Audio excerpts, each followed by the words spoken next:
She's a commentator for Combate Americas, a UFC bantamweight, a mother, and so much more. The inimitable Julianna Peña joins us right now on the MMA Hour. Hi, Julianna. How are you?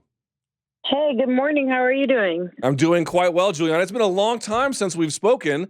I think I know you've been active in the MMA world through Combate, but in terms of your UFC side of things, we have missed you. Definitely, yes. I have been commentating for Combate Americas and loving every second of it.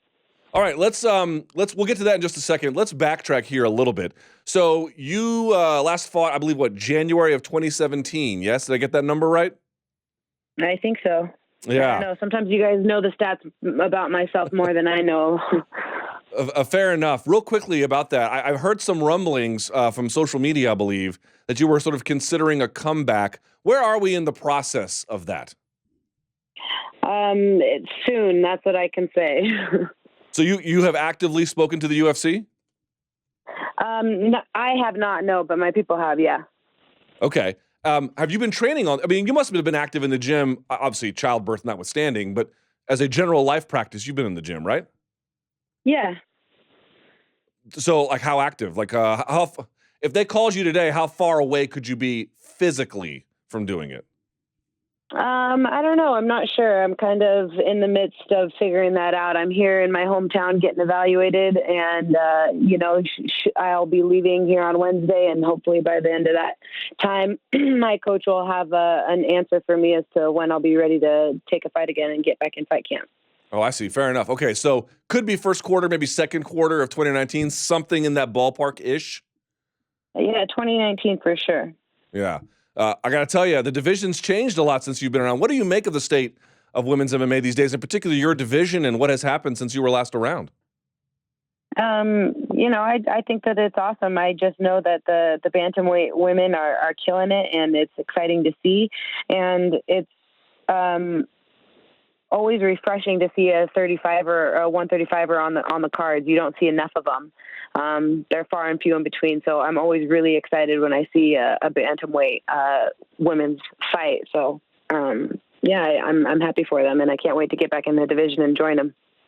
Yeah, I could well imagine. Let's talk about a few different things related to that, and I want to talk about this Copa Combate in here in just a minute. Very quickly, though, this weekend you have UFC 231, one of your previous opponents, Valentina Shevchenko, dropping down a weight class, 125, where she takes on Joanna Jedrzejczyk. I wonder what you make of this matchup. I think that Valentina is going to win. That's all I think. Okay, give me a reason why. Is it size? Is it the size and the skill? Something else? Yeah, it's the size for sure. I definitely think that she's got more size and strength on her, and I definitely think that she's the more experienced fighter when it comes to dealing with heavier opponents. You know, she's been fighting girls that walk around way heavier than her for a long time. So I think that her moving down to 125 is a smart move, and I definitely think she's going to have the strength advantage. Physically, when you locked up with her, did she feel like other bantamweight? Because you also fought and defeated Kat Zingano, who is known for being physical in that weight class.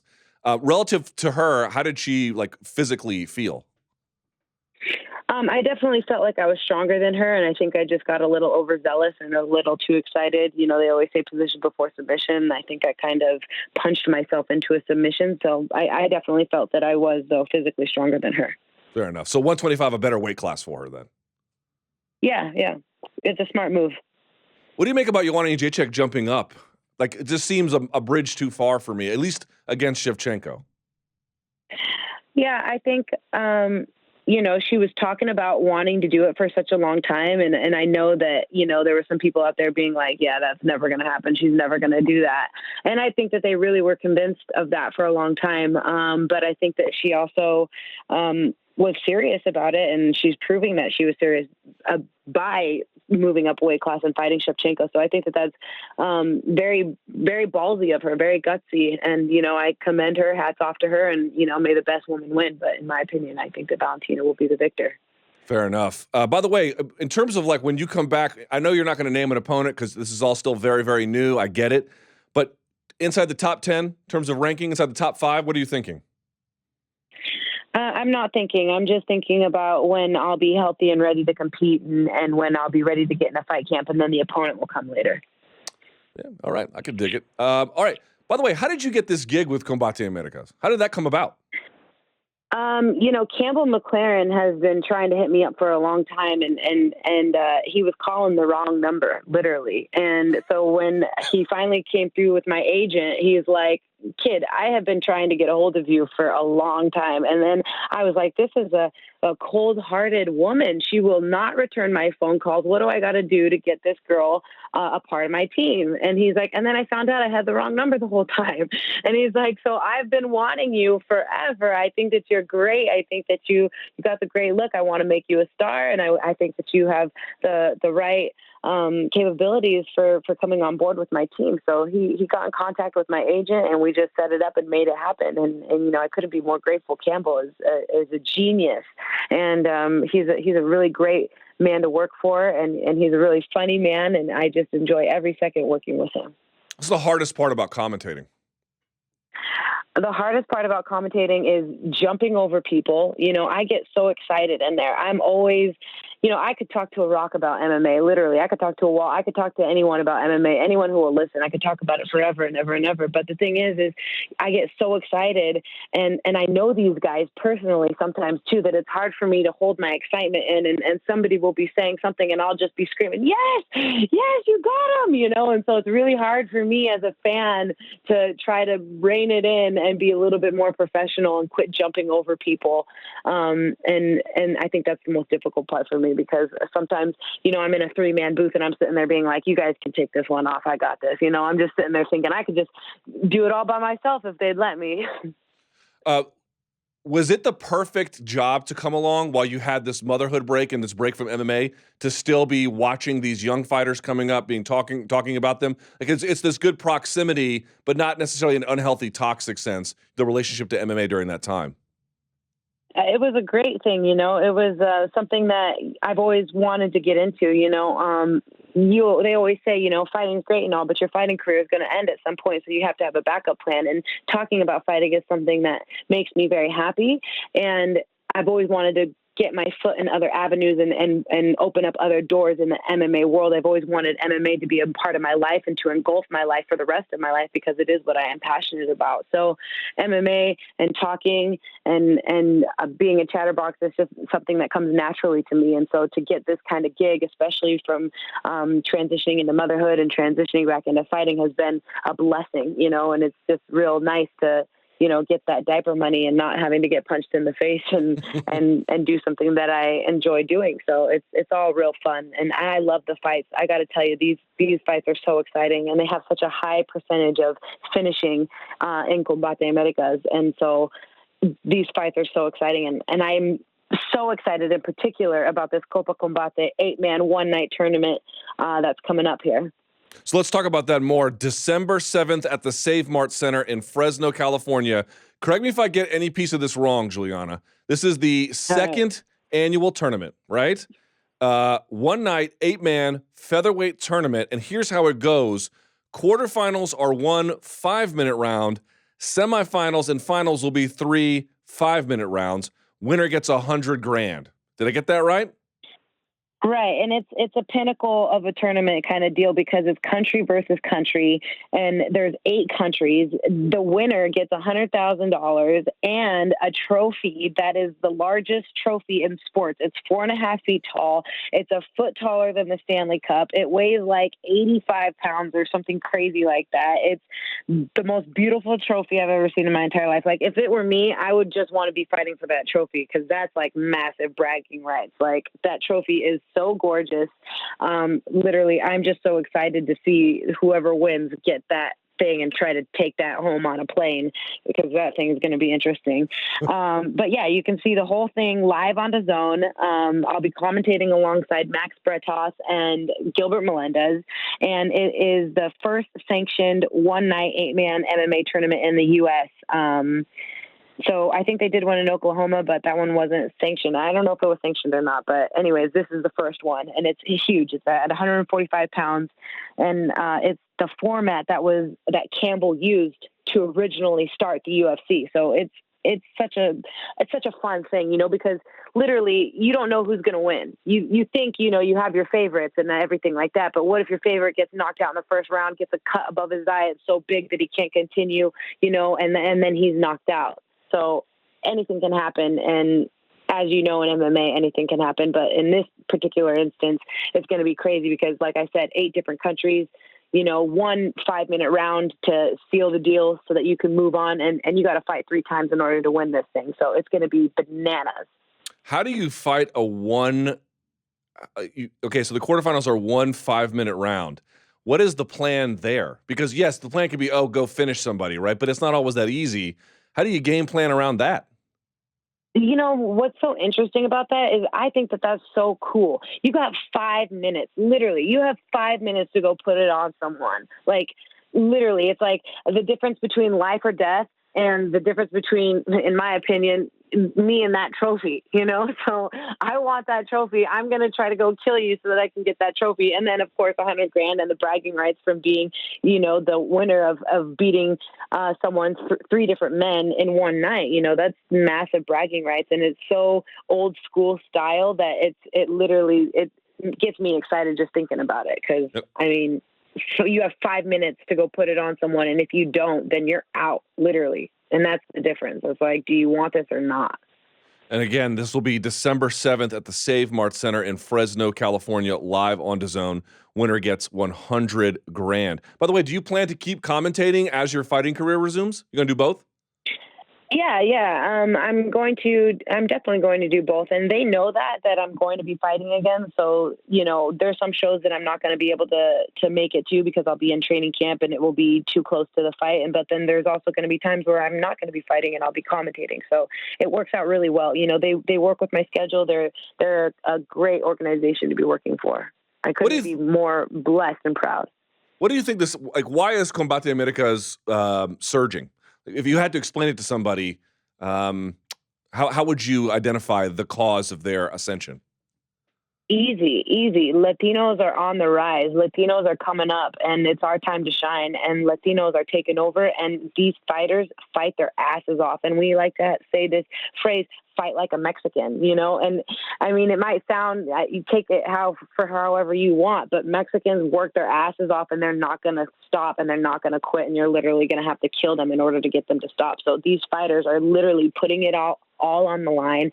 They're honored to be fighting at such a high profile and such a high platform. And they fight their asses off and they know that their asses are on the line. If you don't fight your ass off, you're out, So they're honored to be fighting on, Telemundo, Univision, on DAZN, and they fight like it. And you could literally see that if you just watch, one show. You'll see that we have a high finish rate in all of our fights. Do you as you travel, because I know some of these shows take place obviously in Latin America, as you travel through, do you see enough technical development? So the thing you're identifying is their willingness to compete, which I think is beyond question at this point, certainly. But are you seeing enough gyms popping enough technical development? To what extent are best practices making their way south of the border, so to speak? I think that that's a thing. And boxing was such a huge thing in Mexico for so long. And now it's getting to the point where it's kind of being a dead thing. Boxing's not as popular in MMA. There's so many other ways to win. And so I think that what's interesting about these Latino fighters is that they're stand-up fighters. They don't necessarily have all of the ground technical skill, all of the wrestling, but that's okay because we like to see them bang it out and stand on the feet and knock each other out. And that's exactly what they're doing. They're standing on the feet. They don't want to go to the ground. And if they do go to the ground and if they're on the ground for too long, they stall and then they get picked back up on the feet until a knockout happens again, So I think that's also something different. We like to say this thing in Combate, mucho más acción, which means a lot more action. There's always action going on. And once they go to the ground and they're just kind of, laying on top of each other, we're like, nah, stand back up. And then they fight again because that's the way that they fight. They fight on the feet, and they really do bang it out. And I think that that's what kind of segregates us from different organizations is that we're not letting them stay on the ground forever. We want these guys to slug it out on the feet and they want to slug it out on the feet too. So, it works out for everyone.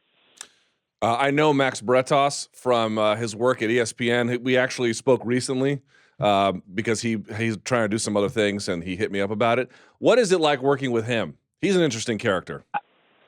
I love Max. I feel like, since I've been working with Combate, I've had a lot of play-by-plays, and Max is by far my favorite. He's such a professional. He's so good at what he does, and he makes it so much fun. He makes my job easier, and he, like I said, he's such a professional, and I'm always telling him, please, make sure that you're at the next show, because I feel like I can't do it without him now. Last time we spoke, I don't know if you remember this, probably not, in which case, don't worry. It doesn't hurt my feelings at all. We spoke very briefly about the situation in Venezuela, which was not great at the time and has certainly been, it's gotten worse since then. I'm wondering, as you watch what's happening in your native country to a degree and where your family's from, what goes through your mind? It's really taxing for me because, you see your family members that are having trouble. And actually, I just received my cousin about a month ago who's coming back to Chicago with me. He's been held up at gunpoint 3 times. And the 3rd time he thought that he was going to literally be killed. His car was stolen. And like I said, imagine being held up at gunpoint 3 different occasions. It's terrifying. Their food is being rationed out. He just had a friend actually that their house was being broken into. The man that he worked with, his coworker, confronted these people that were breaking into their house, shattered the glass, and he lives with his parents, so he was trying to make sure that his parents were okay. They knocked him unconscious, and they shot him in the heart right then and there, and they robbed him. And these things are occurring every single day. Your food portions are being rationed out to the point where you only get a kilo of sugar per 2 months. You're fighting over a roll of toilet paper. These people are literally being murdered. They're being starved to death. The water systems don't work. The lights and electricity are going out all the time. Their garbage is not being picked up off the street, and the garbage is just mounting and mounting and mounting. I mean, the problems are just so unimaginable. I couldn't even imagine living like that, and it truly breaks my heart, honestly. And it makes me feel like I want to help them. I want to do what I can, but the thing is so corrupt over there. So you go to make boxes to deliver to your family, and they get received at the border, and then the police or the government is going to rummage through all that and take everything out of there and give it to their families instead of giving it to the families that you're sending it to. So everything is just so corrupt over there, and it's terrible. It's god awful. A lot of my family has moved to Chile and tried to move out to get away from the violence and to get away from the crime, but it is truly bad, and it really needs more attention. And I wish that I could do more to put more attention on that. And I just feel like I haven't found enough help in that area as much as I would like to shed more light on what is truly going on. But I mean, if anybody's listening to this and has any sort of pointers for me to be able to help, I would love to hear from you. Yeah, they could use all the help they can get. By the way, your cousin that's coming here, did he or she move permanently, like as a way to just get out of Venezuela? He is an engineer. He has an engineering degree, so he's on a work visa. So he will have to go back, but eventually he'll come back again. Man, there's some people I know in my town who tried to declare asylum, and I don't know if that's going to work or not, but I certainly hope. Well, I got to tell you, I don't want to end this on a sour note, as important and serious as that issue may be. I got to say, Julianna, MMA's missed you. It's going to be good to have you back, and certainly if folks can catch you on December 7th, talking about Copa Combate for this one-night featherweight tournament. But I got to say, in terms of you competing, I think it's a good time to come back too, don't you? Yeah, I definitely do. But, it's also really nice to know that I've been missed. You guys want to see me fight, and that makes my heart happy. Fair enough. All right, I'll let you go. Julianna, I really appreciate it. Congratulations on the the Combate Americas gig. And December 7th can't come soon enough. Thank you so much for your time. Thank you. And all those people out in Fresno, come check out the show. It's going to be amazing.